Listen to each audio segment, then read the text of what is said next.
চতুর্থ quarter final match, একটি high voltage match. কোন দল এখান থেকে জয়লাভ করবে? এদিকে আছে বেঙ্গল টাইগার্স, যেখানে কিন্তু দেখতে পাচ্ছি ড্যানিয়াল, আব্দুল, বেবিসাকা আছে, রিজুদা আছে, নন্টি। তাদের এগেনস্টে আছে ব্যাসপুকুর ফুটবল কোচিং সেন্টার, যেখানে কিন্তু খেলছে কমলদা, রূপমদা, ভীমমান্ডি, মঙ্গলদা, অনুপদা, যেখানে কিন্তু আছে গোলরক্ষক সাকিল যোগ। জাস্ট সেই অব্দি ভিডিওটা দেখো কোন দল এখান থেকে জয়লাভ করবে।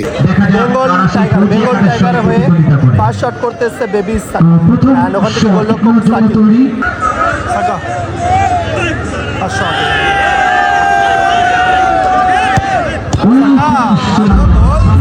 বেশপুর ফুটবল কোচিং সেন্টার দলের হয়ে ফার্স্ট শট করতেছে অনু, আর ওখান থেকে গোলরক্ষক রিজুদা।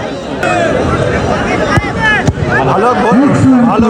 বেঙ্গল টাইগার দলের হয়ে দ্বিতীয় শট করতেছে আব্দুল। ভালো গোল, ভালো গোল। বেশপুর ফুটবল কোচিং সেন্টারের হয়ে দ্বিতীয় শট করতেছে যোগ। হ্যান্ড দাঁড়িয়ে রিজু ভার্সেস যোগ। বেঙ্গল টাইগার দলের হয়ে তৃতীয় শট করতেছে সুমিত। তৃতীয় শট সুমিত, ফাইনালি গোল। চলো এখান থেকে দলের হয়ে তৃতীয় শট মানে শেষ শট করতেছে আলাসান। ভালো গোল আলাসান, বেঙ্গল টাইগার দলের হয়ে শেষ শট চতুর্থ শট করতেছে নন্টে।